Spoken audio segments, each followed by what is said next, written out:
Hello friends, ಎಲ್ಲರಿಗೂ ನಮಸ್ಕಾರ. ಲಕ್ಷ್ಮೀ ಪಾಕಶಾಲೆ ಕಾರ್ಯಕ್ರಮಕ್ಕೆ ಸ್ವಾಗತ. ಇವತ್ತಿನ ದಿನ ನಾನು ನುಗ್ಗೆಕಾಯಿ ಸಾಂಬಾರು ಮಾಡ್ಕೊಳ್ಳೋದು ಯಾವ ಥರ ಅಂತ ತೋರಿಸ್ಕೊಡ್ತಾ ಇದ್ದೀನಿ. ಬೇಳೆ ಸಾಂಬಾರು ಜೊತೆಲಿ ನಾವು ನುಗ್ಗೆಕಾಯಿ ಹಾಕಿಬಿಟ್ಟು ತುಂಬ ಸಿಂಪಲ್ಲಾಗಿ ಸಾಂಬಾರನ್ನ ಮಾಡ್ಕೊಳ್ಬಹುದು. ತುಂಬ ಸಖತ್ತಾಗಿರುತ್ತೆ ಟೇಸ್ಟ್. ಬನ್ನಿ ಹಾಗಿದ್ರೆ ಇದನ್ನು ಮಾಡೋದು ಯಾವ ಥರ ಅಂತ ನೋಡೋಣ. ಮೊದಲೇದಾಗಿ ಗ್ಯಾಸ್ ಆನ್ ಮಾಡ್ಕೊಂಡ್ಬಿಟ್ಟು ಒಂದು ಪಾತ್ರೆ ಇಟ್ಕೊಂಡಿದ್ದೀನಿ. ಇಲ್ಲಿ ನಾನು ಪಾತ್ರೆಗೆ ಇವಾಗ ಎಣ್ಣೆ ಹಾಕ್ಕೊಂಡಿದ್ದೀನಿ. ಎಣ್ಣೆ ಬಿಸಿ ಆದ ನಂತರ ಸ್ವಲ್ಪ ಸಾಸಿವೆ ಮತ್ತು ಬೆಳ್ಳುಳ್ಳಿ ಹಾಕ್ಕೊಳ್ಳಿ. ನಂತರ ಸ್ವಲ್ಪ ಜೀರಿಗೆ ಹಾಕಿದ್ದೀನಿ. ಅದಾದ ನಂತರ ಒಂದು ಸ್ವಲ್ಪ ಕರಿಬೇವಿನ ಸೊಪ್ಪು ಹಾಕ್ಕೊಳ್ಳಿ. ಇದ್ರ ಜೊತೆಲಿ ಇವಾಗ ನಾವು ಕಟ್ ಮಾಡಿದಂತಹ ಈರುಳ್ಳಿ ಸೇರಿಸ್ಕೊಳ್ಳೋಣ. ಒಂದ್ಸಲ ಇದನ್ನು ಚೆನ್ನಾಗಿ ಫ್ರೈ ಮಾಡ್ಕೊಳ್ಬೇಕು ಈರುಳ್ಳಿನ.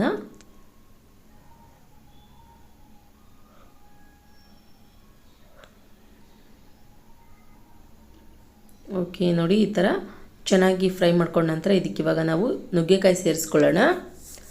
ನುಗ್ಗೆಕಾಯಿನ ಕ್ಲೀನಾಗಿ ವಾಶ್ ಮಾಡಿಬಿಟ್ಟು ಹಾಕ್ಕೊಳ್ಳಿ. ಇದನ್ನು ಅಷ್ಟೇ ಎಣ್ಣೆಯಲ್ಲಿ ಸ್ವಲ್ಪ ಚೆನ್ನಾಗಿ ಫ್ರೈ ಮಾಡ್ಕೊಳ್ಬೇಕು.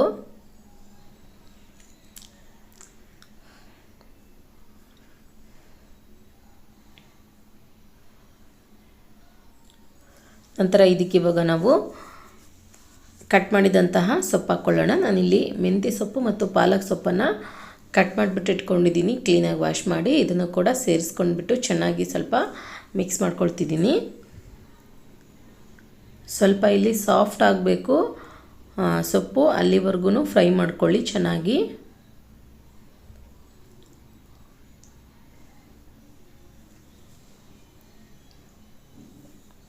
ನಂತರ ಇದಕ್ಕೆ ಇವಾಗ ಟೊಮೊಟೊ ಸೇರಿಸ್ಕೊಳ್ಳೋಣ.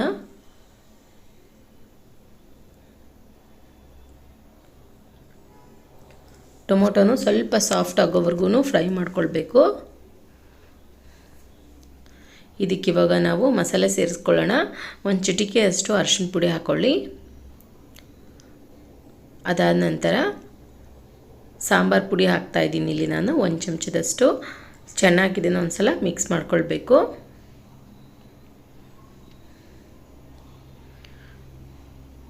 ನಂತರ ಇವಾಗ ಖಾರದ ಪುಡಿ ಸೇರಿಸ್ಕೊಳ್ಳೋಣ, 2 ಚಮಚದಷ್ಟು.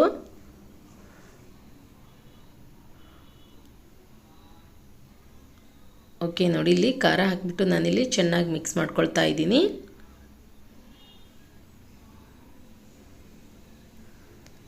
ನಂತರ ಇದಕ್ಕಿವಾಗ ಹುಣಸೆ ಹಣ್ಣಿನ ನೀರು ಹಾಕ್ಕೊಳ್ಳಿ. ಸ್ವಲ್ಪ ಹುಣಸೆ ಹಣ್ಣು ನಾನಿಲ್ಲಿ ನೆನೆಸಿಟ್ಕೊಂಡಿದ್ದೆ.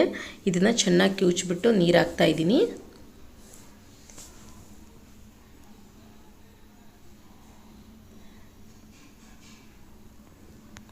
ಇದನ್ನಿವಾಗ ಒಂದು ಸ್ವಲ್ಪ ಬೇಯಿಸ್ಕೊಳ್ಬೇಕು. 1-2 ನಿಮಿಷದವರೆಗೂ ಮೇಲ್ಗಡೆ ಮುಚ್ಚಿ ಬೇಯಿಸ್ಕೊಳ್ಳೋಣ. ಓಕೆ ನೋಡಿ, ಇವಾಗ 1-2 ನಿಮಿಷ ಕಂಪ್ಲೀಟಾಗಿ ಆಗಿದೆ. ಕಡಿಮೆ ಉರಿಯಲ್ಲಿ ಇಟ್ಬಿಟ್ಟು ನಾನಿಲ್ಲಿ ಚೆನ್ನಾಗಿ ಈ ಥರ ಮಿಕ್ಸ್ ಮಾಡ್ಕೊಂಡಿದ್ದೀನಿ.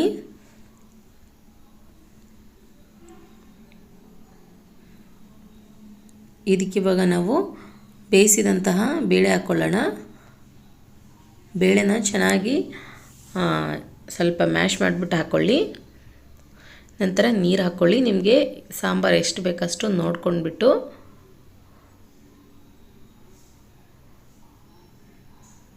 ನಾನಿಲ್ಲಿ 1-2 ಗ್ಲಾಸ್ನಷ್ಟು ನೀರು ಹಾಕಿದ್ದೀನಿ.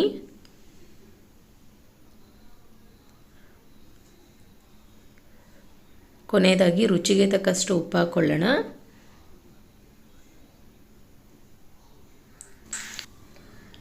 ಕೊನೆಯದಾಗಿ ಇದಕ್ಕೆ ಇವಾಗ ಒಂದು ಸ್ವಲ್ಪ ಬೆಲ್ಲ ಹಾಕ್ಕೊಳ್ಳಿ.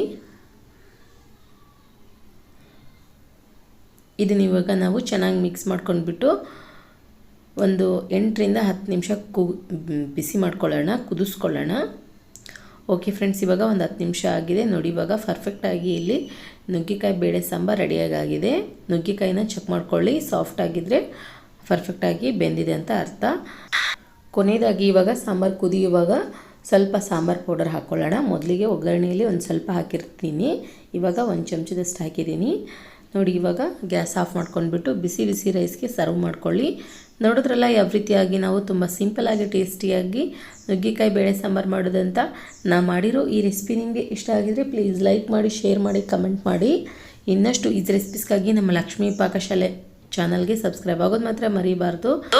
ಮತ್ತೆ ಒಂದು ಇಂಟ್ರೆಸ್ಟಿಂಗ್ ರೆಸಿಪಿಯೊಂದಿಗೆ ಬರ್ತೀನಿ ಮುಂದಿನ ಸಂಚಿಕೆಯಲ್ಲಿ. Keep watching. Thank you. Bye.